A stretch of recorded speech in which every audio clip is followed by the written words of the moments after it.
सोचिए जरा, अगर बिक्री करने की जरूरत ही ना पड़े और लोग खुद आपके पास आए तो? अगर मार्केटिंग चिल्लाने से नहीं, समझने से काम करे तो? सुनने में अजीब लगता है ना, लेकिन यही असली मार्केटिंग है। ज्यादातर लोग मार्केटिंग को क्या समझते हैं? ज्यादा एड्स, ज्यादा डिस्काउंट्स, ज्यादा नॉइज। इंस्टाग्राम पर हर दूसरी पोस्ट में बाय नाउ, फेसबुक पर 50% ऑफ, व्हाट्सएप पर स्पैम मैसेजेस, बस यही चल रहा है आजकल। लेकिन फिर भी ना अटेंशन मिलती है, ना ट्रस्ट, ना सेल्स। लोग इग्नोर करते हैं, ब्लॉक करते हैं और वर्स्ट केस में आपसे इरिटेट हो जाते हैं। अब एक अनकंफर्टेबल सवाल पूछता हूं और इसका जवाब ऑनेस्ट होना चाहिए। क्या प्रॉब्लम आपकी मेहनत में है या आपकी मार्केटिंग की सोच ही गलत है?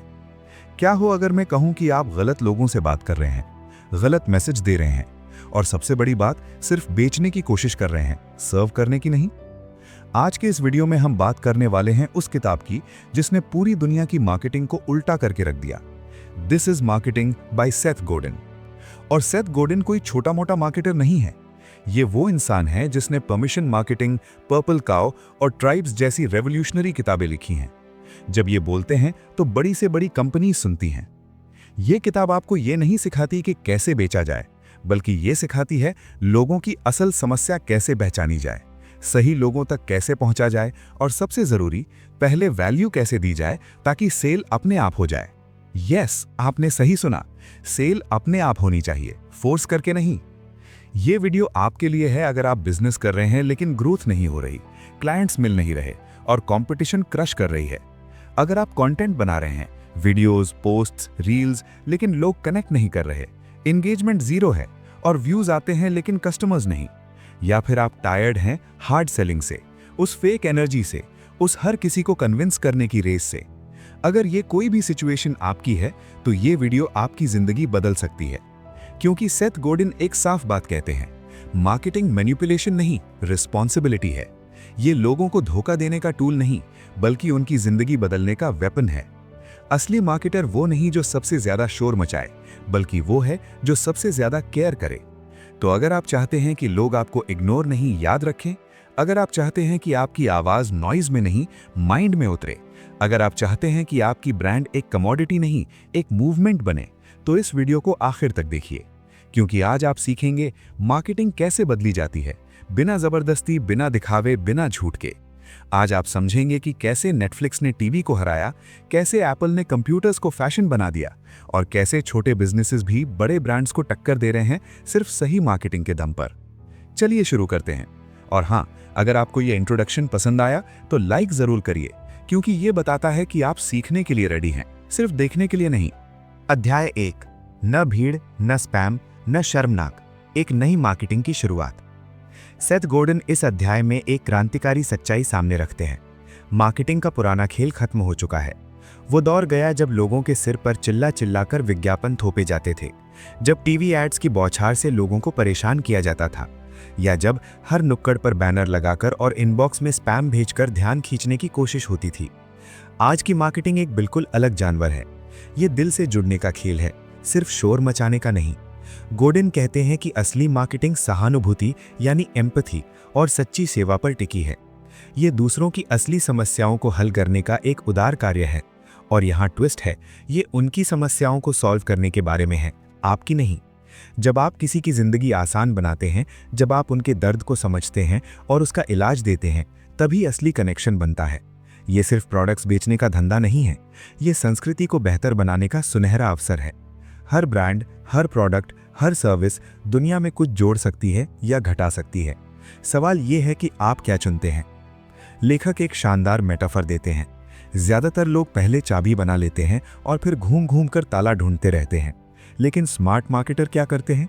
वे पहले ये समझने में समय लगाते हैं कि वो किसके लिए काम कर रहे हैं। कौन है आपका असली ऑडियंस? उनके दिल में क्या है? उनकी रातों की नींद क्यों उड़ी है? उनके सपने क्या हैं? ये अवेयरनेस ही वो फाउंडेशन है जिस पर टिकाऊ मार्केटिंग खड़ी होती है। जब आप पहले अपने लोगों को जान लेते हैं तो आप ऐसी चीज बनाते हैं जो उनके दिल को छू जाए, ना कि कोई रैंडम प्रोडक्ट जिसे बेचने के लिए आप मजबूर हों।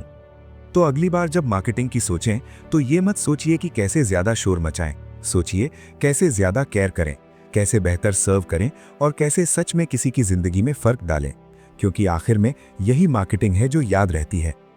अध्याय 2, मार्केटर देखना सीखता है जब आपकी आंखें खुलती हैं। सेथ गोर्डन अपनी कहानी कुछ यूं शुरू करते हैं जैसे कोई बच्चा पहली बार दुनिया को नए नजरिए से देखता है। वे बताते हैं कि उनके शुरुआती दिनों में मार्केटिंग सिर्फ चिल्ला चिल्ला कर अपना सामान बेचने का खेल लगता था, लेकिन धीरे धीरे उन्हें समझ आया कि असली जादू तो कहीं और छिपा है। एक सफल मार्केटर बनने के लिए 3 चीजें चाहिए होती हैं। धैर्य, जैसे कोई माली पौधे को बढ़ते देखता है। सहानुभूति, दूसरे की जूतों में चलने की कला।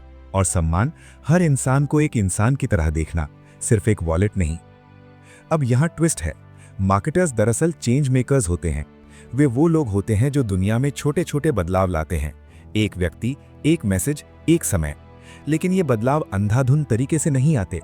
गोर्डन कहते हैं कि आपको सबसे छोटे व्यावहारिक बाजार को टारगेट करना चाहिए, यानी उन लोगों को ढूंढो जो एक्चुअली आपकी बात सुनना चाहते हैं, और फिर उन्हें वो मैसेज दो जो एंटिसिपेटेड यानी उम्मीद के मुताबिक, पर्सनल यानी दिल को छूने वाला, और रेलेवेंट यानी उनकी जिंदगी से जुड़ा हुआ हो। ये वही चीजें हैं जो लोग वास्तव में पाना चाहते हैं, कोई स्पैम नहीं, कोई धोखा नहीं। सबसे पावरफुल बात जो गोर्डन सिखाते हैं वो है पर्सपेक्टिव की कला। एक अच्छे मार्केटर को अपने कस्टमर्स की दुनिया को उनकी आंखों से देखने की क्षमता विकसित करनी पड़ती है। ये सिर्फ अपने प्रोडक्ट को खूबसूरत पैकेज में रैप करके बेचने का गेम नहीं है। ये तो एक डीपर कनेक्शन बनाने की बात है। ये समझना कि आपका कस्टमर सुबह किन समस्याओं के साथ उठता है, उसके डर क्या हैं, उसके सपने क्या हैं। जब आप ये देखना सीख जाते हैं, तब मार्केटिंग सिर्फ बिजनेस नहीं रहती, एक रिलेशनशिप बन जाती है। और रिलेशनशिप्स ही वो चीज हैं जो ब्रांड्स को इमॉर्टल बना देती हैं। अध्याय 3। मार्केटिंग लोगों को कहानियों, संबंधों और अनुभवों के माध्यम से बदलती है। हर इंसान के दिमाग में एक कहानी चल रही है, एक ऐसा आख्यान जिसके लेंस से वो पूरी दुनिया को देखता है। और यहाँ असली बात है, हर किसी की कहानी बिल्कुल अलग है। किसी के लिए सफलता का मतलब कॉर्नर ऑफिस है, तो किसी के लिए घर पर बच्चों के साथ वक्त बिताना। किसी को लग्जरी कार में खुशी दिखती है, तो कोई साइकिल पर चलकर खुद को फ्री महसूस करता है। यही वजह है कि असली मार्केटिंग कभी भी मार्केटिंग संचालित नहीं होती, वो हमेशा मार्केट संचालित होती है। यानी आप अपनी बात थोपते नहीं, बल्कि लोगों की जरूरतों और भावनाओं को सुनते हैं। सोचिए, लोग ड्रिल मशीन इसलिए नहीं खरीदते क्योंकि उन्हें ड्रिल बिट से प्यार है, वे असल में छेद चाहते हैं। लेकिन रुकिए, वे सिर्फ छेद भी नहीं चाहते, वे उस शेल्फ को चाहते हैं जो दीवार पर लगेगी। और अगर गहराई से देखें तो वे उस शेल्फ के पीछे की भावना को चाहते हैं, एक व्यवस्थित, सुंदर, ऑर्गेनाइज्ड घर का एहसास, जहां सब कुछ अपनी जगह पर हो, जहां सुबह उठकर वे खुद पर गर्व महसूस करें कि हां, मेरी जिंदगी कंट्रोल में है। यही है असली जरूरत। मार्केटिंग की ताकत यही है, वो सिर्फ प्रोडक्ट्स नहीं बेचती, बल्कि इमोशंस, ड्रीम्स और आइडेंटिटी बेचती है। वो आपको ये फील कराती है कि आप कौन बन सकते हैं, न कि सिर्फ ये कि आप क्या खरीद सकते हैं। अध्याय 4। सबसे छोटा व्यावहारिक बाजार, जब कम में ही ज्यादा हो। सोचिए, अगर आप एक रेस्टोरेंट खोलते हैं और सोचते हैं कि मैं सबको खुश करूंगा, यहाँ चाइनीज होगा, इटालियन होगा, साउथ इंडियन होगा और नॉर्थ इंडियन भी होगा, क्या होगा? सच तो यह है कि कोई भी नहीं आएगा, क्योंकि जो चाइनीज लवर है वो सोचेगा यहाँ तो ऑथेंटिक नहीं मिलेगा, और जो डोसा का फैन है वो भी दूसरी जगह चला जाएगा। यही ट्रैप है। सबको खुश करने की कोशिश में आप किसी को भी ठीक से खुश नहीं कर पाते। मार्केटिंग की रियल मैजिक ये है कि आप सबसे छोटे व्यावहारिक बाजार की पहचान करें, यानी वो मिनिमम लोगों की संख्या जो आपके काम से इतने प्रभावित हों कि वे खुद ही आपके ब्रांड एम्बेसडर्स बन जाएं।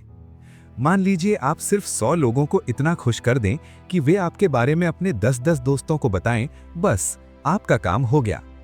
ये स्ट्रैटेजी केवल बिजनेस में ही नहीं, बल्कि लाइफ के हर क्षेत्र में काम करती है।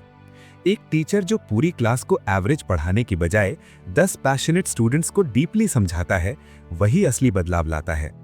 एक राइटर जो सबके लिए लिखने की बजाय किसी स्पेसिफिक कम्युनिटी, मान लीजिए वर्किंग मदर्स या स्ट्रगलिंग एंटरप्रेन्योर्स के लिए लिखता है, वही वायरल होता है। स्पेसिफिसिटी ही सुपर पावर है। जब आप किसी पर्टिकुलर ग्रुप को इतनी गहराई से समझते हैं कि उन्हें लगे, अरे ये तो मेरे लिए ही बना है, तब मैजिक होता है। वे ना सिर्फ आपके लॉयल कस्टमर्स बनते हैं, बल्कि आपकी अनपेड मार्केटिंग टीम भी। वर्ड ऑफ माउथ का ये रिपल इफेक्ट धीरे धीरे पूरी संस्कृति को बदल देता है। याद रखिए, ओशन में छोटी छोटी लहरें मिलकर ही सुनामी बनती हैं। आपको पूरे समंदर को हिलाने की जरूरत नहीं, बस एक सही लहर उठानी है। अध्याय 5, बेहतर की तलाश में। हर इंसान के दिल में एक खालीपन है। हम सब कहीं न कहीं अकेले हैं, असुरक्षित महसूस करते हैं और लगातार कुछ न कुछ खोज रहे हैं। ये खोज सिर्फ चीजों की नहीं है, ये भावनाओं की, संबंधों की और अपनी पहचान की तलाश है। जब हम कोई प्रोडक्ट खरीदते हैं तो हम असल में उसकी फीचर्स की लिस्ट नहीं खरीद रहे होते, हम उस एहसास को खरीद रहे होते हैं जो वो हमें देता है। हम उस कहानी को खरीद रहे होते हैं जो हम खुद को सुनाना चाहते हैं। सोचिए उस किशोर के बारे में जो अपनी पहली कार की चाबियां हाथ में लेता है।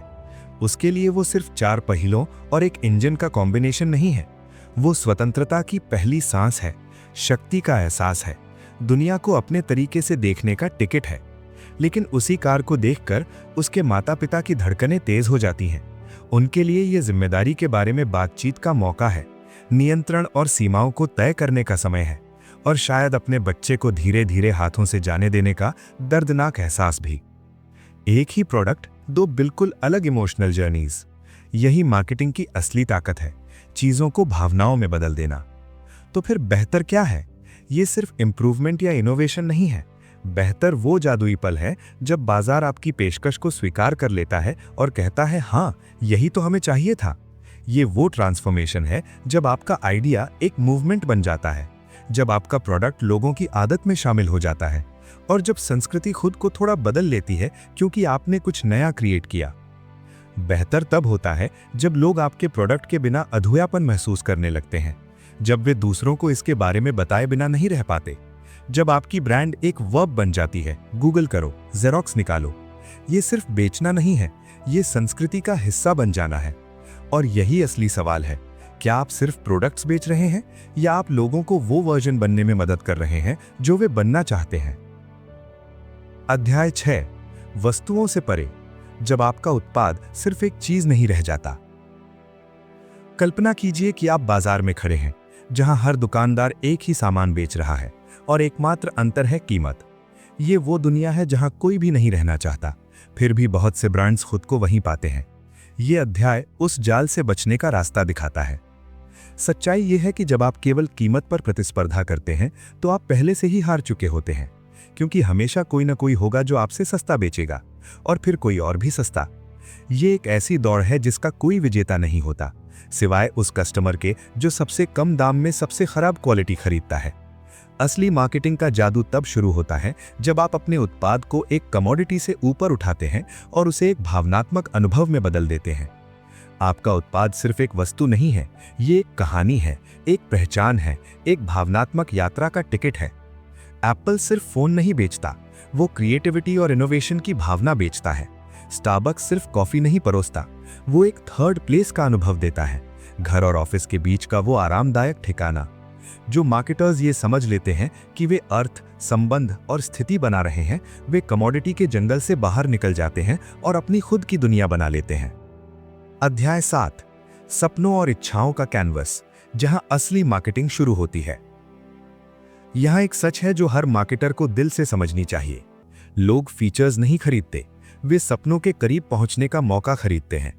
आपके प्रोडक्ट की टेक्निकल स्पेसिफिकेशन से किसी को कोई मतलब नहीं जब तक कि वो उनके जीवन में वो बदलाव ना ला सके जो वे चाहते हैं। मार्केटिंग की असली शुरुआत तब होती है जब आप अपने कस्टमर्स के सपनों, डर और गहरी इच्छाओं को समझते हैं। वे रात में क्या सोचते हैं, किस चीज से उन्हें शांति मिलती है, वे किस तरह की पहचान बनाना चाहते हैं। ये सवाल आपके प्रोडक्ट के बारे में नहीं, बल्कि आपके कस्टमर की भावनात्मक स्थिति के बारे में है। सफल मार्केटर्स वे होते हैं जो ये जान लेते हैं कि उनका कस्टमर कहां खड़ा है और कहां पहुंचना चाहता है, फिर वे एक पुल बनाते हैं, ऐसा अनुभव जो लोगों की गहरी इच्छाओं से सीधा कनेक्ट करता है।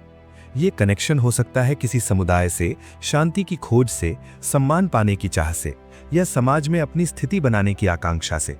जब आप ये कैनवस समझ लेते हैं तो आपकी मार्केटिंग सिर्फ विज्ञापन नहीं रह जाती, वो एक निमंत्रण बन जाती है, एक बेहतर जीवन का वादा बन जाती है। अध्याय 8, और अधिक कौन, सबसे छोटे व्यावहारिक बाजार की तलाश। यहां एक काउंटर इंट्यूटिव सच्चाई है, छोटा सोचना अक्सर बड़े परिणाम देता है। जब आप सबके लिए सब कुछ बनने की कोशिश करते हैं तो आप किसी के लिए कुछ खास नहीं रह जाते। लेकिन जब आप अपने सबसे छोटे व्यावहारिक बाजार को टारगेट करते हैं, उन लोगों को जो वाकई में आपकी परवाह करते हैं, तो जादू होता है। अच्छे कस्टमर्स सिर्फ खरीदार नहीं होते, वे आपके ब्रांड के एम्बेसडर्स बन जाते हैं। वे आपके उत्पाद के बारे में दूसरों को बताते हैं, अपने दोस्तों को रेकमेंड करते हैं, सोशल मीडिया पर शेयर करते हैं। ये ऑर्गेनिक ग्रोथ का वो साइकिल है जो किसी भी सांस्कृतिक परिवर्तन के लिए आवश्यक है। और जब नेटवर्क इफेक्ट काम करना शुरू करता है तो असली तूफान आता है। नेटवर्क इफेक्ट का मतलब है कि आपका प्रोडक्ट उतना ही बेहतर होता जाता है जितने ज्यादा लोग उसे इस्तेमाल करते हैं। व्हाट्सएप की सोचिए, ये तब तक बेकार है जब तक आपके दोस्त भी इस पर नहीं हैं, लेकिन जैसे जैसे ज्यादा लोग जुड़ते हैं, इसकी वैल्यू एक्सपोनेंशियली बढ़ती जाती है। तो सवाल ये नहीं है कि आप कितने लोगों तक पहुंच सकते हैं, बल्कि ये है कि आप किन सही लोगों तक पहुंच रहे हैं। अपने आदर्श कस्टमर्स की पहचान करें, उन्हें बेहतरीन अनुभव दें और फिर उन्हें अपने संदेश की प्रचारक बनने दें। यही वो रणनीति है जो शोर भरी दुनिया में सुनाई देती है। अध्याय 10, हम जैसे लोग ऐसे काम करते हैं, पहचान की अदृश्य शक्ति। ये शायद मार्केटिंग का सबसे शक्तिशाली और गहरा सिद्धांत है। लोग प्रोडक्ट्स नहीं खरीदते, वे अपनी पहचान की पुष्टि खरीदते हैं। हर खरीद के पीछे एक सवाल छिपा होता है, क्या मेरे जैसे लोग ऐसा करते हैं? ये सवाल इतना ताकतवर है कि ये लॉजिक, प्राइस और क्वालिटी सबको पीछे छोड़ देता है। जब कोई टेस्ला खरीदता है तो वो सिर्फ एक कार नहीं खरीद रहा, वो ये कह रहा है कि मैं वो इंसान हूं जो एनवायरनमेंट के बारे में सोचता है, जो इनोवेशन को महत्व देता है, जो फ्यूचर की तरफ देखता है। जब कोई नाइकी के शूज पहनता है तो वो एक एथलीट की माइंडसेट अडॉप्ट कर रहा है, भले ही वो जिम कभी कभार ही जाता हो। समूह की पहचान इंसान के डीएनए में है। हम ट्राइबल प्राणी हैं। हमें ये जानना जरूरी है कि हम किस ट्राइब से बिलोंग करते हैं, और जितना अधिक विशिष्ट, जुड़ा हुआ और तंग आपका हम समूह होगा, उतनी मजबूत उसकी पहचान होगी। ग्रेट मार्केटर्स ये नहीं सोचते कि वे प्रोडक्ट्स बेच रहे हैं, वे कल्चर बना रहे हैं, ट्राइबल आइडेंटिटी को मजबूत कर रहे हैं। हार्ले डेविडसन सिर्फ मोटरसाइकिल्स नहीं बेचता, वो फ्रीडम और रिबेलियन की लाइफस्टाइल बेचता है। एप्पल सिर्फ डिवाइसेस नहीं बनाता, वो एक ऐसा कम्युनिटी क्रिएट करता है जहां थिंक डिफरेंट करने वाले लोग बिलोंग करते हैं। तो अगली बार जब आप अपनी मार्केटिंग स्ट्रैटेजी बनाएं, तो ये मत सोचिए कि आप क्या बेच रहे हैं, ये सोचिए कि आप किस ट्राइब को बुला रहे हैं और कैसे आप उन्हें ये एहसास दिला सकते हैं कि हाँ, हम जैसे लोग वाकई में ऐसा करते हैं। अध्याय 10, विश्वास और तनाव आगे की गति बनाते हैं, बदलाव का इंजन। यहां एक अनकंफर्टेबल ट्रूथ है, बिना तनाव के कोई परिवर्तन नहीं होता। स्टेटस क्वो में रहना आरामदायक है, सुरक्षित है। परिवर्तन वो डरावना है, अनिश्चित है, रिस्क भरा है। लेकिन यही वो जगह है जहां असली मार्केटिंग काम करती है। ग्रेट मार्केटर्स जो परिवर्तन लाते हैं, वे जानबूझकर तनाव क्रिएट करते हैं। लेकिन ये समझना जरूरी है कि ये फियर मॉन्गरिंग नहीं है, ये एक प्रॉमिस है। ये कहना है कि हाँ, चीजें बदल सकती हैं, हाँ, ये अनकंफर्टेबल होगा, लेकिन मैं यहाँ हूँ और हम साथ में इस डर से गुजरकर दूसरी तरफ पहुंच सकते हैं जहां बेहतर संभावनाएं हैं। स्टेटस क्वो इसलिए नहीं बदलता क्योंकि आप सही हैं या आपका प्रोडक्ट बेहतर है, वो बदलता है क्योंकि कल्चर बदलती है, क्योंकि इनफ लोग ये सोचना शुरू कर देते हैं कि शायद एक बेहतर तरीका है। और इस पूरे ट्रांसफॉर्मेशन की नींव है विश्वास। ट्रस्ट वो इनविजिबल ब्रिज है जो लोगों को उस अनकंफर्टेबल टेंशन के थ्रू आगे बढ़ने की हिम्मत देता है। जब लोग आप पर, आपके ब्रांड पर, आपके वादे पर विश्वास करते हैं, तो वो लीप ऑफ फेथ लेने को तैयार होते हैं। वे पुरानी आदतें छोड़ने, नए रास्ते ट्राई करने, अलग चॉइसेस बनाने को तैयार होते हैं। इसलिए अगर आप चाहते हैं कि लोग बदलें, तो पहले ट्रस्ट बिल्ड कीजिए, फिर उस टेंशन को क्रिएट कीजिए जो दिखाए कि चेंज जरूरी है, और फिर उस टेंशन के थ्रू उनका हाथ पकड़कर चलिए। यही है वो फॉर्मूला जो मूवमेंट्स बनाता है, जो पैराडाइम शिफ्ट्स लाता है, जो दुनिया को बदलता है, एक कस्टमर एट अ टाइम। अध्याय 11, स्टेटस, डोमिनेंस और एफिलिएशन, सामाजिक खेल के नियम। स्टेटस की दौड़ में हम सब कहीं ना कहीं शामिल हैं, चाहे हम इसे स्वीकार करें या ना करें। ये एक सापेक्ष खेल है, हमेशा किसी और की तुलना में, हमेशा एक अदृश्य पैमाने पर। लेकिन दिलचस्प बात यह है कि लोग स्टेटस को दो बिल्कुल अलग रास्तों से हासिल करते हैं। पहला है डोमिनेंस, ये मेरा है, तुम्हारा नहीं। वो कॉर्नर ऑफिस, वो लिमिटेड एडिशन वॉच, वो एक्सक्लूसिव मेंबरशिप, ये पावर की भाषा है, पोजेशन का गेम है। दूसरा है अफिलिएशन, मैं किस ट्राइब का हिस्सा हूं। वही स्नीकर्स जो आपके हीरोज पहनते हैं, वही वैल्यूज जो आपके कम्युनिटी को डिफाइन करती हैं। ये बिलोंगिंग की तलाश है, कनेक्शन का क्रेविंग है। अब सोचिए, एप्पल के कस्टमर्स ज्यादातर अफिलिएशन चाहते हैं, मैं क्रिएटिव लोगों में से एक हूं, जबकि लग्जरी कार ब्रांड्स अक्सर डोमिनेंस बेचती हैं। जब आप ये समझ जाते हैं कि आपके कस्टमर्स किस प्रकार की स्टेटस की तलाश में हैं, तब आपकी मार्केटिंग की पूरी दिशा बदल जाती है, क्योंकि अंत में स्टेटस ही है जो हमारी संस्कृति को आगे बढ़ाती है। अध्याय 12, बिजनेस प्लान जो एक्चुअली काम आए। ट्रेडिशनल बिजनेस प्लान्स की मोटी मोटी फाइल्स भूल जाइए, वे स्प्रेडशीट्स जो किसी को नहीं पढ़नी, वे प्रोजेक्शंस जो कभी सच नहीं होते, ये सब पुराना खेल है। असली मार्केटिंग के लिए बस 5 सवालों के जवाब चाहिए, लेकिन इन्हें ईमानदारी से पूछना होगा। ये किसके लिए है? और याद रखिए, सबके लिए कोई जवाब नहीं है। ये किस लिए है? कौन सी समस्या सॉल्व हो रही है? कौन सी डिजायर फुलफिल हो रही है? आपके कस्टमर्स का वर्ल्ड व्यू क्या है? वे दुनिया को कैसे देखते हैं? उनकी अजम्पशंस क्या हैं? फिर आता है सबसे महत्वपूर्ण सवाल, आप क्या चेंज बनाना चाहते हैं? क्योंकि मार्केटिंग अल्टीमेटली ट्रांसफॉर्मेशन के बारे में है, लोगों को पॉइंट ए से पॉइंट बी तक ले जाना। और आखिर में आप कंसिस्टेंटली कैसे शो अप करेंगे, क्योंकि एक बार का मैजिक ट्रिक काम नहीं करता, कंसिस्टेंसी ही क्रेडिबिलिटी बनाती है। ये प्लान कस्टमर के जर्नी पर फोकस करती है, न कि सिर्फ आपके सेल्स टारगेट्स पर, क्योंकि जब कस्टमर्स जीतते हैं तभी आप जीतते हैं। अध्याय 13, सेमियोटिक्स, जब सिंबल्स बोलते हैं। हर रंग एक कहानी कहता है, हर फॉन्ट एक इमोशन कन्वे करता है। वो लोगो, वो पैकेजिंग, वो टैगलाइन, ये सब सेमियोटिक्स के खेल हैं, सिंबल्स और साइंस की भाषा है।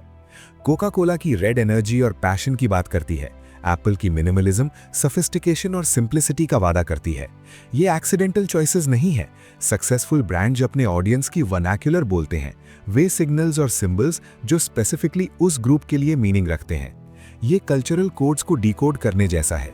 एक टीनेजर के लिए स्ट्रीटवेयर ब्रांड के डिस्ट्रेस्ड ग्राफिक्स रिबेलियन का सिंबल हो सकते हैं, जबकि एक कॉर्पोरेट प्रोफेशनल के लिए क्रिस्प टाइपोग्राफी प्रोफेशनलिज्म सिग्नल करती है। सवाल ये नहीं है कि आपको क्या पसंद है, सवाल ये है कि आपके इंटेंडेड ऑडियंस को क्या रेजोनेट करता है। राइट मैसेज भेजना सिर्फ क्रिएटिव एक्सरसाइज नहीं है, ये स्ट्रेटेजिक नेसेसिटी है। अध्याय 14, one size fits none, segmentation की कला। यहाँ एक अनकंफर्टेबल ट्रूथ है, हर व्यक्ति यूनिक है और उनकी नीड्स भी। वो one message for all approach, वो लेजी मार्केटिंग है या फिर डेस्परेट मार्केटिंग। इमेजिन करिए आप एक रेस्टोरेंट चला रहे हैं, एक कस्टमर को क्विक लंच चाहिए, दूसरे को रोमांटिक डिनर की सेटिंग। दोनों को सेम पिच देना कितना अब्सर्ड होगा, फिर भी ब्रांड्स यही करती रहती हैं। स्मार्ट सेगमेंटेशन का मतलब है अपने मार्केट को समझना और हर ग्रुप के लिए रेलेवेंट मैसेजेस क्राफ्ट करना। लेकिन ध्यान रहे, ये मैनिपुलेशन नहीं है, ये रिस्पेक्ट है। अलग अलग लोगों को अलग अलग चीजें चाहिए और एथिकल मार्केटर्स इस डाइवर्सिटी को सेलिब्रेट करते हैं, एक्सप्लॉइट नहीं करते। एक फिटनेस ब्रांड टीन्स को एनर्जी और सोशल एक्सेप्टेंस की लैंग्वेज में बात कर सकता है, जबकि मिडिल एज्ड कस्टमर्स को हेल्थ और लॉन्जेविटी के पर्सपेक्टिव से अप्रोच कर सकता है। सेम प्रोडक्ट, डिफरेंट स्टोरीज, क्योंकि हर कोई अपनी ही कहानी में हीरो बनना चाहता है। अध्याय 15, reach the right not the most. सबसे बड़ी मिथ, ज्यादा लोग इक्वल टू ज्यादा सक्सेस। रियलिटी बहुत अलग है। इनोवेटर्स और अर्ली अडॉप्टर्स, ये वो लोग हैं जो नई चीजें ट्राई करने के लिए एक्साइटेड रहते हैं। ये आपके फर्स्ट बिलीवर्स हैं, आपके इवेंजलिस्ट बनने की पोटेंशियल रखते हैं। इन्हें ढूंढिए, इनकी सर्व कीजिए, इन्हें डिलाइट कीजिए और ये बाकी सबको बताएंगे। आप हर किसी के लिए नहीं हो सकते और ऑनेस्टली ये परफेक्टली ओके है। एक्चुअली ये लिबरेटिंग है। जब आप ये एक्सेप्ट कर लेते हैं कि आपका प्रोडक्ट किसी स्पेसिफिक ग्रुप के लिए है, तब आप उनके साथ डीपली कनेक्ट कर सकते हैं। शैलो कनेक्शंस हजारों लोगों के साथ वर्सेस डीप कनेक्शंस 100 राइट लोगों के साथ। गेस कौन ज्यादा सस्टेनेबल बिजनेस बनाता है? The right people find you, trust you और सबसे इंपॉर्टेंट, स्टे विद यू। अध्याय 16, प्राइस एक स्टोरी है, सिर्फ नंबर नहीं। सबसे सस्ता, ये डेस्परेट मार्केटर की आखिरी चीख है जिसके पास बताने के लिए कुछ नहीं बचा। प्राइस कभी सिर्फ एक नंबर नहीं होती, ये एक पावरफुल सिग्नल है। हाई प्राइस एक्सक्लूसिविटी और प्रीमियम क्वालिटी का मैसेज भेज सकती है। ये हर किसी के लिए नहीं है, ये विस्पर करती है। लो प्राइस एक्सेसिबिलिटी और डेमोक्रेटिक वैल्यूज का सिंबल हो सकती है। हम सब के लिए हैं, ये अनाउंस करती है। रोलेक्स महंगी है क्योंकि उसे होना चाहिए, वो प्राइस उसकी स्टोरी का एसेंशियल पार्ट है। आइकिया अफोर्डेबल है क्योंकि वो डेमोक्रेटाइजिंग डिजाइन की स्टोरी बेच रहा है। दोनों स्ट्रैटेजीज वैलिड हैं, लेकिन दोनों डेलिब्रेट चॉइसेस हैं। जब आप प्राइस कंपीट करते हैं तो आप उस रेस में शामिल हो जाते हैं जो आप कभी नहीं जीत सकते, क्योंकि कोई ना कोई हमेशा आपसे सस्ता हो सकता है। बेटर है अपनी यूनिक वैल्यू की स्टोरी बताइए और प्राइस उस स्टोरी का हिस्सा बनने दीजिए। अध्याय 17, परमिशन और रिमार्केबिलिटी, एक खूबसूरत डांस। परमिशन मार्केटिंग का सीधा मतलब है लोग एक्चुअली आपसे सुनना चाहते हैं। कितनी पावरफुल बात है ये। स्पैम नहीं, इंटरप्शन नहीं, इनवाइटेड कॉन्वर्सेशंस। जब किसी की परमिशन अर्न कर लेते हैं तो पॉसिबिलिटीज एंडलेस हो जाती हैं। आप एजुकेट कर सकते हैं, एक लॉन्ग टर्म रिलेशनशिप बिल्ड कर सकते हैं, टाइम के साथ एक मीनिंगफुल स्टोरी अनफोल्ड कर सकते हैं। बट परमिशन कैसे अर्न करें? बीइंग रिमार्केबल, कुछ ऐसा क्रिएट करना जिसके बारे में लोग नेचुरली बात करना चाहें। पर्पल काउ इफेक्ट याद है? फील्ड्स भरी हैं ब्राउन काउस से, बोरिंग, इग्नोरेबल, बट एक पर्पल काउ, वो रिमार्केबल है। पीपल नोटिस करते हैं, फोटोज लेते हैं, दोस्तों को बताते हैं। ये दोनों फोर्सेस एक दूसरे को फीड करती हैं। रिमार्केबल होइए, लोग बात करते हैं, परमिशन मिलती है, आप और वैल्यू डिलीवर करते हैं और रिमार्केबल बनते हैं। ये एक वर्चुअस साइकिल है, एक ब्यूटीफुल अपवर्ड स्पाइरल। अध्याय 18, ट्रस्ट, आज की सबसे रेयर करेंसी। डिजिटल नॉइस के इस एरा में ट्रस्ट गोल्ड से भी ज्यादा वैल्यूएबल है। एक्चुअली स्क्रैच दैट, ये प्लैटिनम से भी रेयर है। ट्रस्ट बिल्ड करना पेनफुली स्लो है और लूज करना फ्राइटनिंगली फास्ट। एक गलत मूव, एक ब्रोकन प्रॉमिस और ईयर्स की मेहनत सेकंड्स में वैनिश हो सकती है। ट्रस्टवर्दी मार्केटर वो है जो केवल टॉल क्लेम्स नहीं करता, वो डिलीवर करता है कंसिस्टेंटली। लोग कभी नहीं भूलते कि आपने क्या किया। वे भूल सकते हैं कि आपने क्या कहा, लेकिन आपके एक्शंस वे मेमोरीज में सीमेंट हो जाते हैं। ट्रस्ट बिल्डिंग की कोई शॉर्टकट नहीं है। Show up consistently, be generous without expecting immediate returns, serve genuinely ना कि transactionally, over deliver quietly, admit mistakes openly, be human not a corporate facade. Remember, trust एक कंपाउंड इंटरेस्ट की तरह है। शुरू में स्लो ग्रोथ, लेकिन टाइम के साथ exponential returns. Patient marketers win करते हैं। अध्याय 19, द फनल, एक ट्रांसफॉर्मेशन की जर्नी। मार्केटिंग फनल वो मैजिकल जर्नी है जो स्ट्रेंजर्स को कस्टमर्स में ट्रांसफॉर्म करती है, और अगर आप सच में अच्छा काम करते हैं तो एडवोकेट्स में। फनल को ऑप्टिमाइज करना रॉकेट साइंस नहीं है, लेकिन थॉटफुलनेस चाहता है। राइट लोगों को अट्रैक्ट कीजिए, quality over quantity. Remember, steps को मिनिमाइज कीजिए, हर एडिशनल स्टेप ड्रॉप ऑफ का एक मौका है। सपोर्ट प्रोवाइड कीजिए at every stage. Confusion fear create करता है और फियर एक्शन किल करता है। बट यहाँ मोस्ट अंडररेटेड स्ट्रैटेजी है, जो लोग सक्सेसफुली फनल से गुजर जाते हैं उन्हें एक मेगाफोन दीजिए, एक प्लेटफॉर्म, एक रीजन, एक easy way to share their experience. Happy customers आपके बेस्ट मार्केटर्स हैं। उनके वर्ड ऑफ माउथ की कोई एडवर्टाइजिंग मैच नहीं कर सकती। Make it ridiculously easy for them to spread the word. अध्याय 20, ट्राइब्स, समुदाय का नेतृत्व। ट्राइब्स ऐसे लोगों के ग्रुप्स हैं जो एक शेयर्ड बिलीफ, एक कॉमन गोल के अराउंड कनेक्ट होते हैं। ये एप्पल फैंस हो सकते हैं, हार्ली डेविडसन राइडर्स या लोकल बुक क्लब के मेंबर्स। मार्केटर का असली काम इन ट्राइब्स को ऑर्गेनाइज करना, नर्चर करना, लीड करना। बट, और ये बिग बट है, ये ट्राइब आपकी नहीं है, आप इसके कस्टोडियन हैं, ओनर नहीं। योर गोल, अगर आप एक दिन चले जाएं तो लोगों को आपकी कमी महसूस हो। That's the test of real leadership. एक स्ट्रॉन्ग कम्युनिटी बनाने के लिए 3 इंटरकनेक्टेड स्टोरीज बताइए। द स्टोरी ऑफ सेल्फ, आप कौन हैं, आप क्यों केयर करते हैं, ऑथेंटिसिटी यहाँ की है। द स्टोरी ऑफ अस, हम कलेक्टिवली कौन हैं, हमें क्या बाइंड करता है, ये शेयर्ड आइडेंटिटी क्रिएट करता है। द स्टोरी ऑफ नाउ, ये मोमेंट क्यों इंपॉर्टेंट है, हमें अभी क्यों एक्ट करना चाहिए, ये अर्जेंसी और मोमेंटम बिल्ड करता है। जब ये तीनों स्टोरीज हार्मोनियसली ब्लेंड होती हैं, मैजिक होता है। एक ट्राइब से ज्यादा आप एक मूवमेंट क्रिएट करते हैं, और मूवमेंट्स वे मार्केट से बड़ी होती हैं, वे कल्चर्स बदल देती हैं। अध्याय 21, विधि का उपयोग करते हुए कुछ केस स्टडीज, जब सिद्धांत सफलता की कहानी बन जाए। कल्पना कीजिए कि आपके हाथ में एक नक्शा है, लेकिन आपको यकीन नहीं है कि क्या यह वाकई काम करता है। यही वो पल है जब असली दुनिया की कहानियां आपके सामने आती हैं और साबित कर देती हैं कि हाँ, ये रास्ता सही है। ये अध्याय ठीक वैसा ही है, एक खजाने की तरह, जो भरा है वास्तविक सक्सेस स्टोरीज से। सेथ गोर्डन यहाँ हमें दिखाते हैं कि कैसे विभिन्न कंपनियों और उद्यमियों ने इस किताब में बताए गए सिद्धांतों को अपनी जिंदगी में उतारा और कमाल दिखा दिया। ये केस स्टडीज सिर्फ कागजी कहानियां नहीं हैं, ये जीते जागते सबूत हैं कि कैसे सबसे छोटे व्यावहारिक बाजार, स्मॉलेस्ट वायबल मार्केट पर लेजर फोकस्ड ध्यान देना, दिल को छू लेने वाली कहानियां बुनना और लगातार दिखाई देते रहना आपको सफलता के शिखर तक पहुंचा सकता है। ये अध्याय उस पुल की तरह है जो सिद्धांत की दुनिया को व्यावहारिक अनुप्रयोग की धरती से जोड़ता है। हर केस स्टडी एक सबक है, एक प्रेरणा है और एक रिमाइंडर है कि अगर दूसरे कर सकते हैं तो आप भी कर सकते हैं। ये वो अध्याय है जहां सपने हकीकत में बदलते नजर आते हैं। अध्याय 22, मार्केटिंग काम करती है और अब आपकी बारी है, कार्रवाई का वक्त। अब वो डिसाइसिव मोमेंट आ गया है जब सेथ गोर्डन आपके कंधे पर हाथ रखते हैं और कहते हैं, दोस्त अब तुम्हारी बारी है। यह अध्याय सिर्फ मोटिवेशन नहीं देता, बल्कि आपको हिलाकर रख देता है एक पावरफुल सच्चाई के साथ।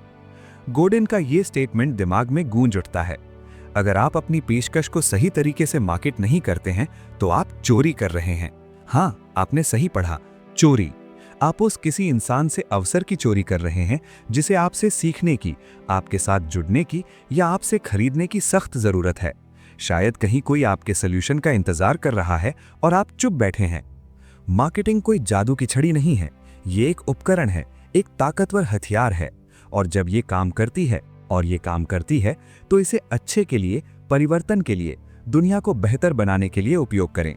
ये अध्याय एक बैटल क्राई है, एक आह्वान है कि उठो, आगे बढ़ो और वो परिवर्तन बनो जो दुनिया को देखना चाहिए, क्योंकि अब और इंतजार करने का कोई बहाना नहीं बचा। अध्याय 23, सबसे महत्वपूर्ण व्यक्ति को मार्केटिंग करना, आईने में देखिए। और अब आते हैं किताब के सबसे शक्तिशाली और आत्मचिंतनशील अंतिम अध्याय पर। यहाँ सेथ गोर्डन एक ऐसा सवाल उठाते हैं जो शायद आपने कभी सोचा भी ना हो। सबसे महत्वपूर्ण व्यक्ति जिसे आपको मार्केट करना है वो कौन है? आपका बॉस? आपके कस्टमर्स? नहीं, वो व्यक्ति आप खुद हैं। ये अध्याय आपको आईने के सामने खड़ा कर देता है और पूछता है कि क्या आप अपने काम पर विश्वास करते हैं? क्या आप अपने मूल्यों के साथ मजबूती से खड़े हो सकते हैं? क्या आप ऐसा काम कर रहे हैं जिस पर आपको सच में गर्व हो? क्योंकि यहाँ एक कड़वा लेकिन जरूरी सच है, यदि आप अपनी मार्केटिंग पर, अपने विजन पर, अपनी कहानी पर विश्वास नहीं करते हैं तो कोई और भी नहीं करेगा। आपका कॉन्फिडेंस ही वो चिंगारी है जो दूसरों के दिलों में विश्वास की आग जलाती है। गोर्डन इस अंतिम अध्याय में हमें याद दिलाते हैं कि मार्केटिंग सिर्फ बाहरी दुनिया के लिए नहीं है, ये एक भीतरी यात्रा भी है। ये सेल्फ बिलीफ, ऑथेंटिसिटी और कमिटमेंट का मामला है। जब आप खुद को ये समझा लेते हैं कि आपका काम मायने रखता है, कि आपकी आवाज सुने जाने लायक है, तभी आप सच्ची मार्केटिंग कर सकते हैं। ये अध्याय एक बहुत खूबसूरत समापन है, न सिर्फ किताब का बल्कि आपकी सोच के ट्रांसफॉर्मेशन का भी। ये आपको एक प्रॉमिस के साथ छोड़ता है कि अगर आप इन सिद्धांतों को अपनाते हैं, अपने आप पर विश्वास करते हैं और हिम्मत के साथ आगे बढ़ते हैं तो सफलता आपके कदम चूमेगी। क्योंकि मार्केटिंग सिर्फ बेचने का खेल नहीं है, ये बदलाव लाने का, कनेक्शन बनाने का और दुनिया में अपनी छाप छोड़ने का माध्यम है। तो अब सवाल ये है कि क्या आप तैयार हैं अपनी मार्केटिंग जर्नी शुरू करने के लिए?